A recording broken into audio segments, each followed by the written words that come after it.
Então vamos lá. Como a gente viu, os entes federativos são autônomos, certo? Mas tem uma coisa muito importante para te dizer. Cada ente federativo ele tem a capacidade de autogoverno, de auto-organização. Ele pode legislar, ou seja, criar as suas próprias regras. Ele pode se auto-administrar, ou seja, ter a sua gestão, a sua própria gestão financeira e administrativa, e podem julgar os seus conflitos, salvo o município, tá?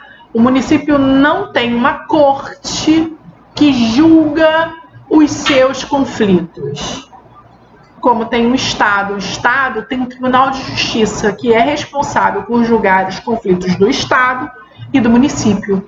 Os conflitos em que o Estado é parte e os conflitos em que o município é parte.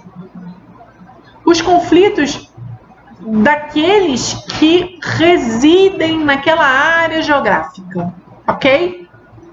O que o município tem é uma procuradoria, mas ela não tem capacidade de julgar. Ela representa, ela tem capacidade postulatória. Vocês que já avançaram um pouquinho, que estão vendo o processo civil, vocês já devem ter ouvido e falar em capacidade postulatória, tá? Para defender o município, tá certo? Eu fiz para vocês um quadro bem grande, misturando tudo isso que a gente falou, tá? Eu coloquei aí quem é que exerce, para você conseguir visualizar quem é que exerce no município a função legislativa, quem é que exerce a função executiva, quem é que exerce a função judiciária, tá? Eu fiz esse quadrinho, é um quadrinho assim, basicão, que vai te acompanhar para o resto da sua vida, tá? Eu até procurei aqui nos meus caderninhos da faculdade, que eu me lembro a primeira aula que eu tive do meu professor, que eu adoro. Nossa, que saudade que eu tenho do meu professor, Cláudio Brandão. Ele era craque em fazer esse quadrinho pra gente. Mas eu não achei o caderno dele. Não achei. Eu guardo esse caderno com muito carinho, porque ele era muito caprichoso no caderno. Mas eu reproduzi. Ele está tatuado em mim e eu reproduzi para vocês. Tá bem? Vocês podem... Eu coloquei página aí para vocês, mas eu vou ajustar antes de divulgar para vocês. Ele está na página 4. Tá bom? Então vamos lá.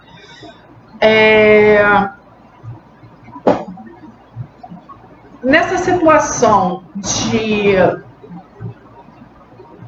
atribuir competências aos entes políticos, a Constituição pensou da seguinte forma, o Constituinte pensou da seguinte forma. Primeiro eu vou enumerar as competências materiais e legislativas da União, tá? E depois, o que sobrar, o que for remanescente, eu vou distribuir entre os Estados federados, tá? Mas existem competências administrativas que são comuns aos entes. Vocês viram lá no artigo 24, 23, acho que 24. 23 são as comuns, 24 são as concorrentes. E o 23 lá, o parágrafo único, fala o seguinte: lei complementar, tá, vai disciplinar o campo de atuação de cada um, para evitar posicionamentos conflitantes, ok? Então aí, tem um quadrinho para vocês.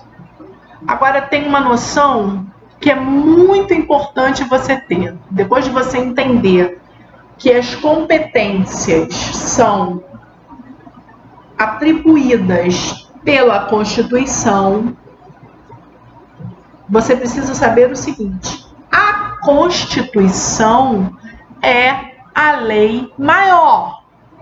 Mas o que isso significa, Karina? Significa, meu amigo, que toda legislação infraconstitucional tem que se submeter à Constituição. Não pode, em hipótese alguma, estar em desacordo com a Constituição, sob pena de sofrer controle de constitucionalidade. Então vamos pensar, tem um rapazinho muito inteligente que já foi para o outro plano há bastante tempo, chamado Hans Kelsen. Vocês vão ver lá em Constitucional, já certamente os que já passaram por isso já viram. Kelsen falou, ele criou a teoria do escalonamento das normas jurídicas, e eu botei aí para você rosa, óbvio que é rosa, com azul para combinar com a minha roupa de hoje, a pirâmide de Kelsen. Kelsen falou o seguinte, que no topo da pirâmide, tá lá a Constituição Federal. As normas constitucionais, que ele ainda disse pra gente o seguinte, as normas constitucionais podem ser originárias, que o Constituinte criou pra gente, que é a Constituição da República, e as normas derivadas. O que são normas derivadas, Karina? São as emendas constitucionais. Galera, a sociedade evolui, a gente está vendo isso daí, né? A sociedade evolui diariamente. Hoje você pensa de uma forma, amanhã você está pensando de outra. E a nossa Constituição também precisa se organizar. É óbvio que a Constituição reservou lá no artigo 59 cláusulas pétreas. E, notícia do Senado.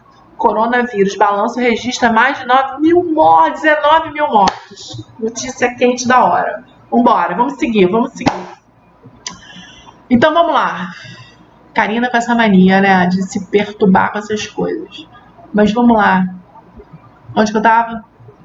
Você se perde até fazendo vídeo, Karina. Você não tem jeito. Originárias, que é a Constituição, a necessidade de adaptação da sociedade à situação atual. Normas derivadas. O que acontece? A Constituição previu, salvo o que está resguardado no artigo 59, que ele disse que é cláusula pétrea. O que é cláusula pétrea, Karina? São cláusulas imutáveis na Constituição. O legislador não pode mexer naquilo dali, certo?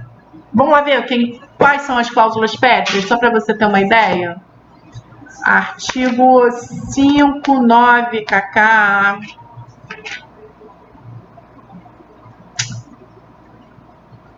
Não é nada de 59. 59? Idiota, Karina. Burra. O 59, Karina, fala do processo legislativo. Quais são as normas do processo que podem ser criadas pelo processo legislativo? O artigo 60 fala, para, Karina. Deixa eu achar. Cláusula pétrea. Cacazita. Você tá doida.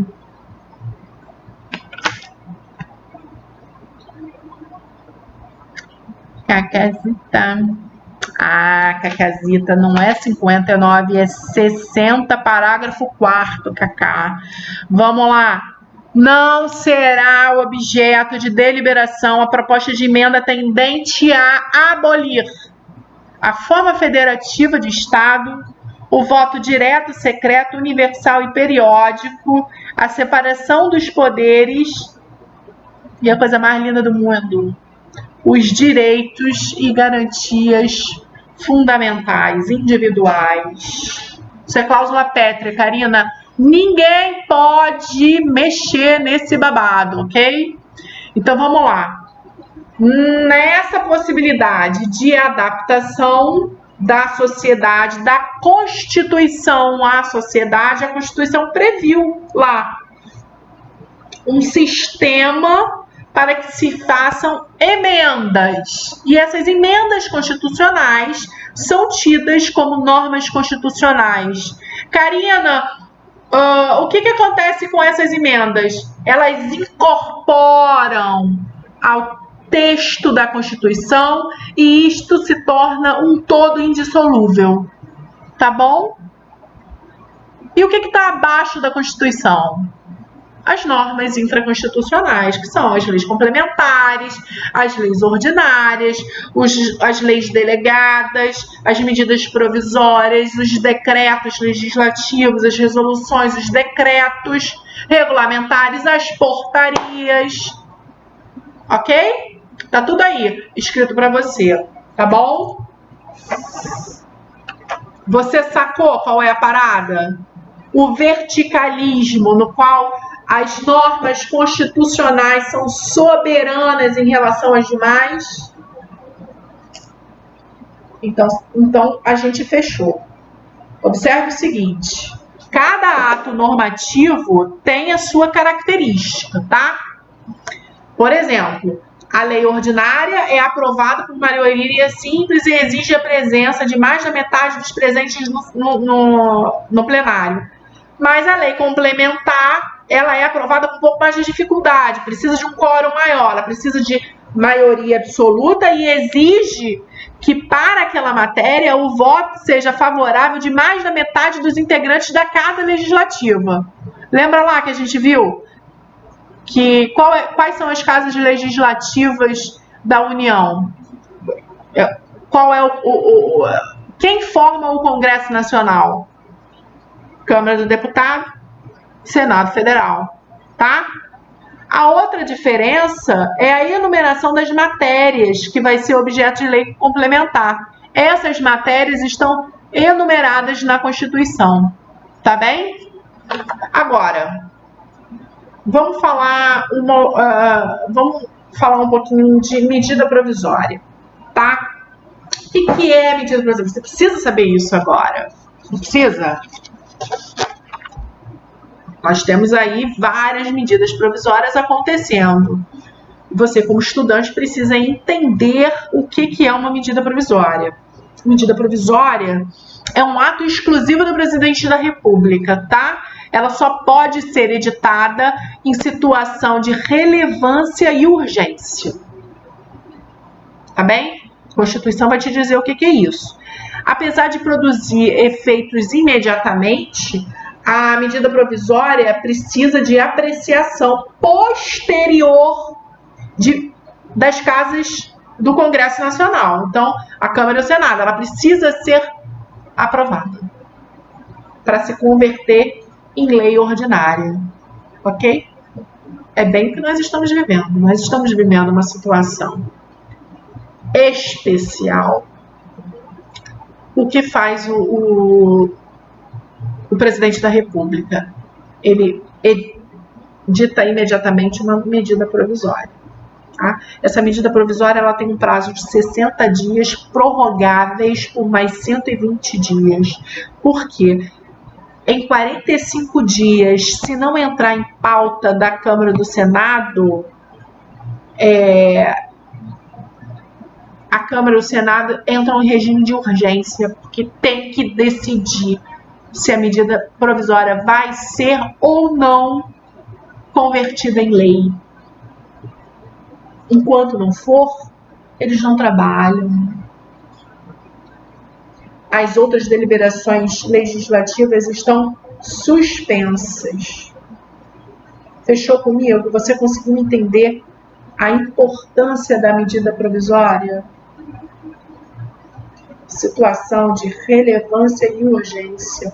É um poder que se dá ao presidente, é um poder que a Constituição oferece ao presidente da República. Fechou? Fechou comigo aqui? Então, a gente hoje, agora, nesse momento, você já tem comigo em mente. O Estado-membro, o Estado Federativo e o município, além do Distrito Federal, são autônomos em relação à União. Podem legislar conforme as competências definidas na Constituição Federal. 2. Essas competências são concorrentes entre os entes federativos.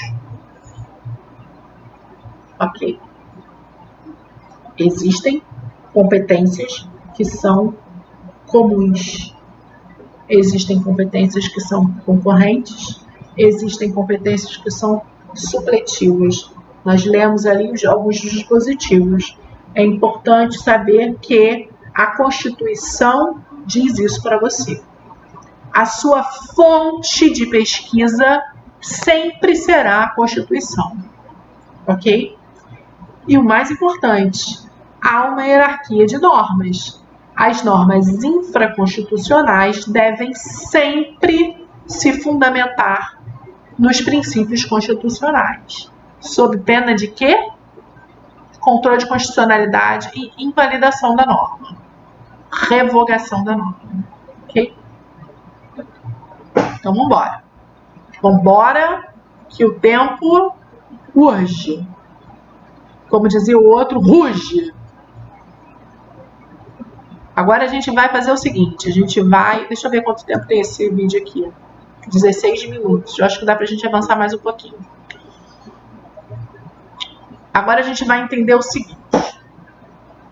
No sistema federativo, na federação, não há hierarquia entre os entes.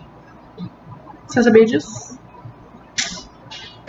O que há é uma repartição de atribuições, tá? De acordo com a Constituição.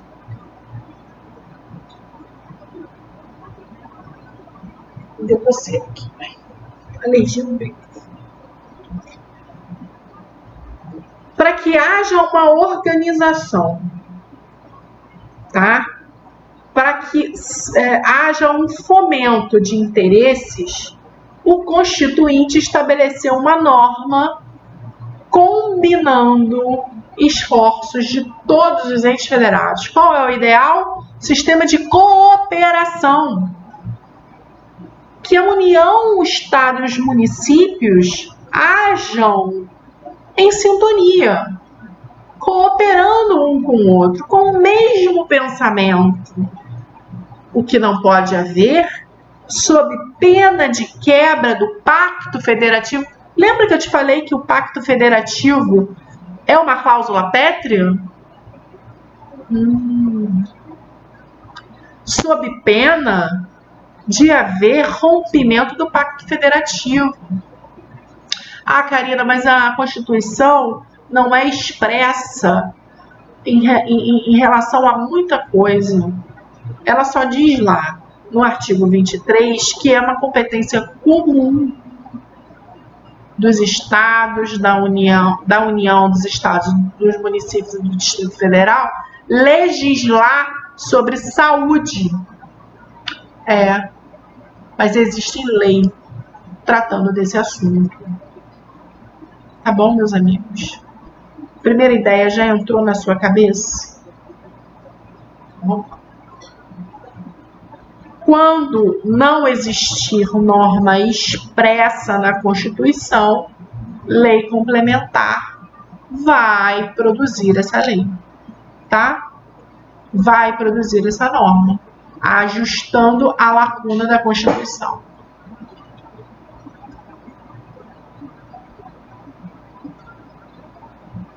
Por que se fez isso? O objetivo é evitar choque e dispersão de recursos, certo? De forma que todas as ações dos entes políticos sejam coordenadas com um único objetivo, para que todos tenham um único resultado. E não é o que a gente tem visto agora. Não é isso, gente. A gente está vendo uma discussão política, a gente está vendo a preponderância do interesse nacional está sendo deixada de lado. Está sendo deixada de lado por ideologia. É isso que eu quero mostrar para vocês, tecnicamente. Nós temos uma orientação, nós temos uma receita de bolo, e que não é isso que a gente está vendo. A gente está vendo um choque, não estou dizendo quem está certo e quem está errado, mas a gente está vendo um choque, uma confusão legislativa entre os entes federativos. E é isso que não pode acontecer.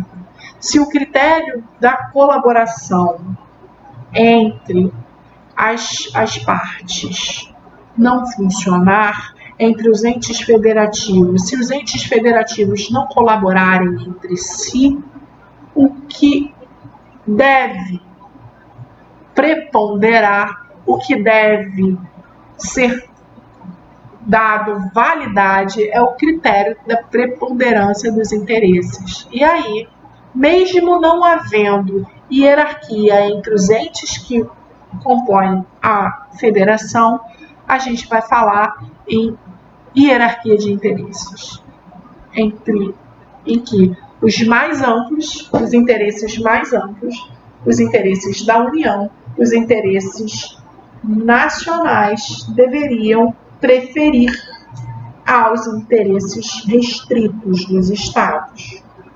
A ausência de lei complementar não pode ser óbice ao exercício das competências. Então, ainda que não haja lei complementar regulando aquela situação específica, tá? Como é o nosso caso, não deve haver conflito entre os entes federativos. Vamos embora.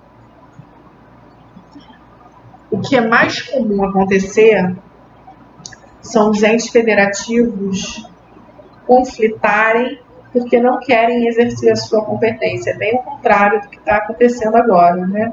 Todo mundo está dizendo que tem competência para fazer isso, para fazer o que está sendo feito.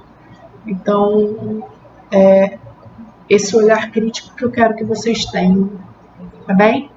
Agora eu vou parar esse vídeo e a gente começa outro daqui a pouquinho. Peraí, aqui.